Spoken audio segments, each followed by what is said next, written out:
और आज जो मैं कहानी आया हूँ कोई बाहर की कहानी नहीं है, हमारे अपने ही क्षेत्र की कहानी है, मेरे ही थाने की, जो हम जिस थाने के अंतर्गत अंतर्गत आते हैं, इसी थाने की कहानी है, यानी बरूराज की ये कहानी है। तमाम मीडिया चैनल इस कहानी को चला रहे हैं, सोचा कि मैं भी आप लोगों के साथ शेयर कर दूं, लेकिन इन्फॉर्मेशन एकत्र करने में थोड़ी सी समय लगता है, इस कारण से मैं लगभग एक दिन में लेट हूँ। जो भी इन्फॉर्मेशन होता है एकदम फैक्ट के साथ में मैं चाहता हूँ कि आपके पास पहुँचे। अ, ये कहानी बरूराज की है, यानी मेरे क्षेत्र की है, और मेरी क्षेत्र यानी मेरा थाना पड़ता है बरूराज, और बरूराज यहाँ से लगभग 8 किलोमीटर है।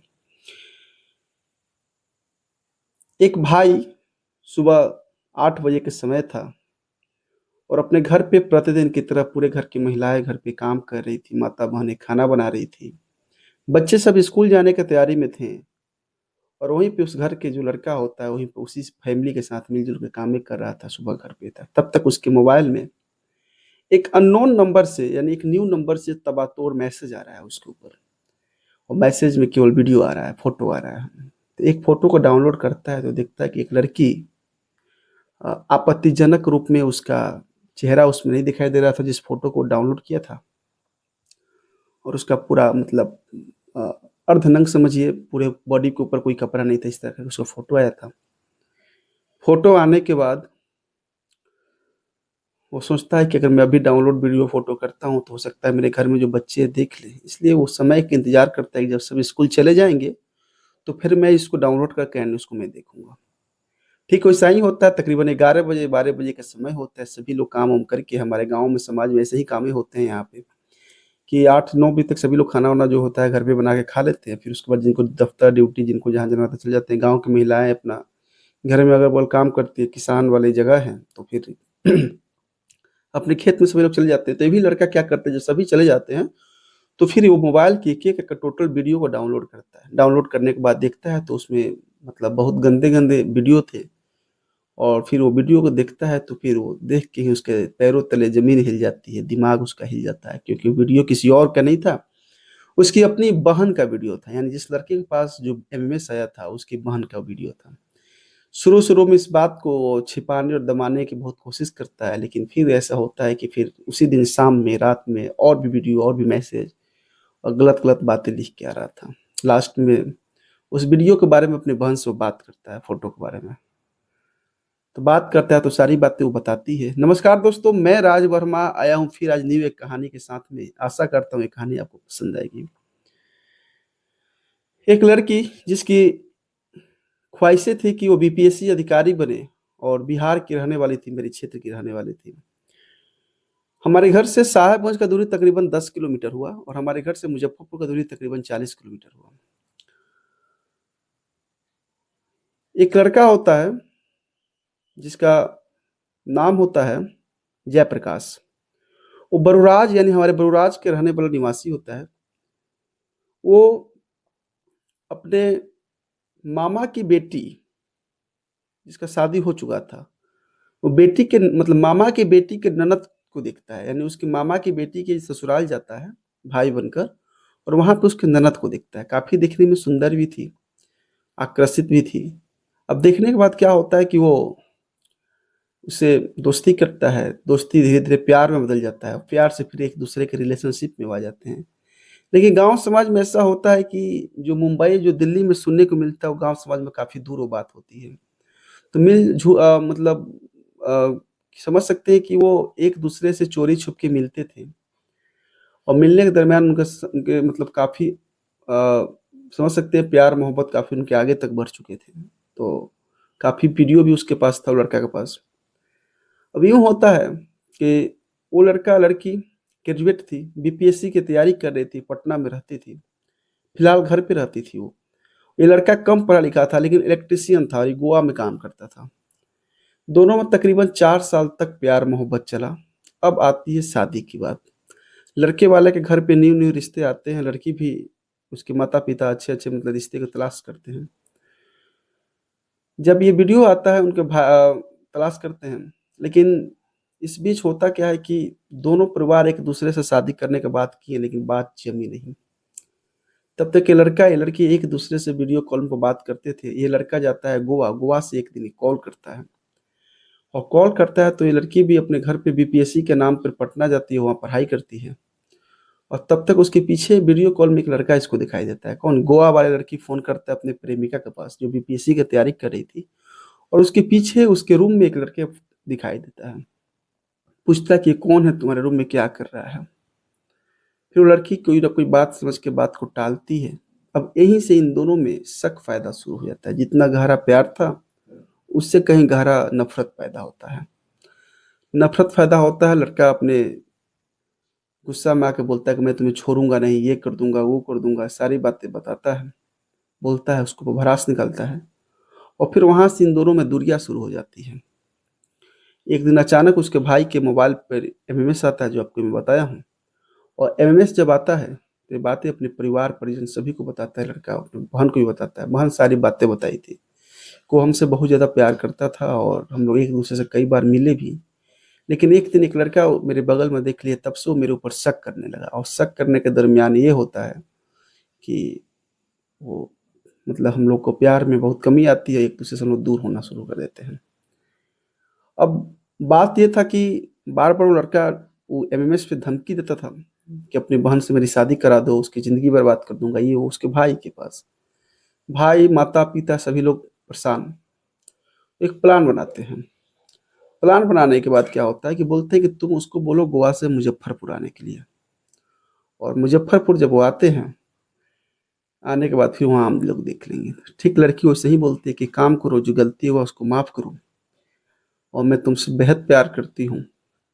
तुम मुजफ्फरपुर आओ, मैं तुमसे शादी करना चाहती हूँ। वो लड़का बोलता है कि देखो, मैं तुम्हारे साथ जो किया हूँ, जो तुम्हारा फोटो तुम्हारे भाई के पास भेजा हूँ, बहुत मैं गलत किया हूँ, और मुझे लगता है कि शायद तुम मुझे बुला कर वहाँ मारवा देगी। तो बोलती है कि नहीं, मैं तुमसे प्यार करती हूँ और मैं तुमको कभी मार नहीं सकती हूँ। अब इतने लड़की वो इतने उसके साथ बात की, इतने उसको मतलब विश्वास दिलाई को लड़का गया से 2000 किलोमीटर दूर बाई ट्रेन चलकर मुजफ्फरपुर आ गया। जबकि उस लड़का का घर बरुराज में पड़ता है। यानी मुजफ्फरपुर से 45 किलोमीटर, 40 किलोमीटर बरुराज, बरुराज से 20-15 किलोमीटर साहेबगंज। अपने घर पे नहीं बताता, सीधा यहाँ पे आता है और लड़की बोलती है कि तुम आओ मुजफ्फरपुर, एक दो आदमी मेरे घर के मान गए हैं और हम लोग शादी कर लेते हैं, सारी कहानी खत्म हो जाएगी, तुम्हारा भी गुस्सा खत्म हो जाएगा। ठीक वो लड़का आता है मुजफ्फरपुर की एक होटल में, जाकर दोनों खाना खाते हैं, लड़का और लड़की। खाना खाने के बाद लड़की बोलती है कि चलो मेरे एक फ्रेंड का रूम है, वहाँ पे चलते हैं, चल के हम लोग एक दूसरे से वहाँ पर थोड़ा टाइम स्पेंड करेंगे। मैं बता दूं तो वो रूम था उस लड़की का मामा का लड़के का रूम था। तो उस रूम पर जाते हैं, जाने पर जैसे ही गेट खुलता है, तो गेट खुलने के बाद उस रूम पे उसके माँ, उसके भाभी, उसके भाई, उसके पापा सभी लोग अवेलेबल थे, पहले से थे उस रूम में। रूम जैसे ही खुलता है, इस लड़का को लेकर अंदर जाते हैं, उसका गेट बंद होता है। और इस लड़के को तब तक पीटते हैं जब तक ये अधमरा नहीं हो जाता है। यानी एक एक हथियार से उसके गर्दन को भी रेत दिया जाता है, इतने पेट मारा जाता है कि उसके पेट के जो अतरी होता है वो बाहर आ गया फट के। जब तक मरा नहीं तब तक उसको छोड़ा नहीं गया। एक प्यार में बेचारे का क्या हाल हो गया। अब होता यूँ है कि वो लोग रात के 8 बजे के इंतजार करते हैं। जब 9 बज गया, 10 बज गया मुजफ्फरपुर में, तो फिर वो लोग शांत हो जाते हैं और उस बॉडी को एक बोरा में रखते हैं। मामा का जो लड़का वहाँ पर पढ़ाई कर रहा था, उसके साइकिल को लेता है लोग, और साइकिल में उस व्यक्ति को बोरा में बांध कर ले जाकर एक कूड़े में, जो जगह अहियापुर एक जगह वहाँ पे, हाँ मुजफ्फरपुर में एक वहीं पे एक सुनसान जगह है, कूड़ा में उसको ले आकर लोग बोरा को फेंक देता है। सुबह का जब रोड था तो आना जाना शुरू होता है। उसके बाद वहाँ के लोग देखते हैं कि बोरा में क्या है, पूरे खून लगा हुआ था, बड़ा सा बोरा था, क्योंकि लड़का का एज भी था तकरीबन 23 साल। 23 साल के लड़का, नवयुवक, उसको बॉडी थोड़ा सा था। तो बोरा के लोग देखा, उसने तुरंत पुलिस को कॉल किया, फिर वहाँ पे जो थाना आई, वो थाना आकर और उसको लड़का को ले जाती है।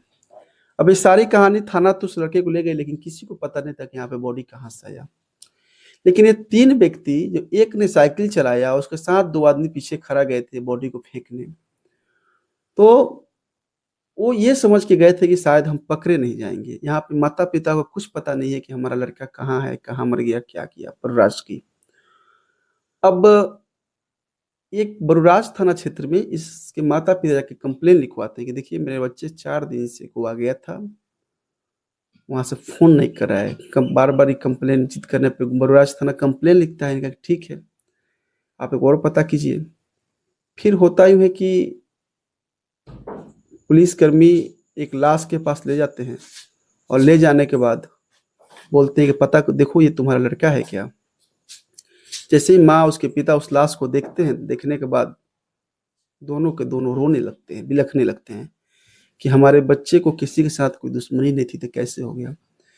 पहले तो पुलिस को लगा हो सकता है ये क्राइम, ये मर्डर हो, लेकिन बाद में ये भी लगता है हो सकता है प्रॉपर्टी के लिए हो, फिर लगा कि हो सकता है प्यार मोहब्बत लव क्या मैटर है। लेकिन उसकी माँ बताती है सारी बात कि देखिए 2 साल पहले मेरा लड़का जाता है अपने मामा की लड़की यानी उसकी ननद के घर पे, यानी मामा की लड़की के घर पे जाता है, वहाँ पर उसकी ननद होती है। और इस तरह का बात हम लोग शादी के लिए हो सकता है उन्हीं लोग का ये चाल है। अब उस शक के निगाह पर उन लोगों को पकड़ा जाता है। पकड़ने के बाद कोई कबूल नहीं करता है, कोई एक्सेप्ट नहीं करता है। फिर जिस रात वो लोग गए हुए थे सीसीटीवी उस बॉडी को उस बोरा में करके उस लाश को फेंकने, वहां पे देखा जाए तो उस रास्ते में एक सीसीटीवी कैमरा लगा हुआ था उस घर में, जहाँ पे 3 आदमी साइकिल से जा रहे थे, एक बोरा रखा हुआ था और बोरा पकड़े हुआ था। एक आदमी पीछे खड़ा था, एक आदमी साइकिल डुबरा के जा रहा था। उस माध्यम से पकड़ाया। बाद में सब एक्सेप्ट भी किया कि हाँ हमने ही ये काम किया है और हमारी लड़की की इज्जत प्रतिष्ठा के साथ वो खेलते थे। इतने बात करने के बाद अभी तक ये मीडिया रिपोर्ट है कि पहले मतलब पेट पे मारा गया, गर्दन रेता गया। अब मैं एक बात आपसे पूछना चाहता हूँ कि कितने बार देखा गया। एक आपको मैं कहानी बताया था कि हम्म, पटना साइड में एक कहानी हुआ था, छोटू आरती वाला, जो आप लोग कहीं ना कहीं देखे ही होंगे। वहां पे भी लड़की बुलाई थी और शायद उसके जो लवर था, जो उसका प्रेमी था, उसको मार दिया गया था। ऐसे तमाम जगह देखने को मिलता है कि लड़कियां बुलाती है अपने प्यार की झांस और उसे जाल में फंसाकर, फिर उस बेचारे का कत्ल हो जाता है। लेकिन ये बहुत गलत है और मेरे हिसाब से इन लोगों के साथ कड़ी से कड़ी सजा होनी चाहिए। क्योंकि जब दो प्रेमी थे तो फिर उनको शादी करा देना चाहिए या जो भी पारिवारिक समझौता भी कर देना चाहिए। लड़का का भी गलती था कि उसके जो प्राइवेट वीडियो थे वो भी वायरल कर दिया था, भाई के पास जहाँ तहाँ भेज दिया था। मीडिया रिपोर्ट है, पता नहीं प्रशासन इसके ऊपर क्या करेगा, मुझे नहीं पता। लेकिन हाँ, जिस तरह अपडेट आएंगे मैं आपको जरूर मैं इसका अपडेट दूंगा। और फिर मिलता हूँ कल एक न्यू कहानी के साथ।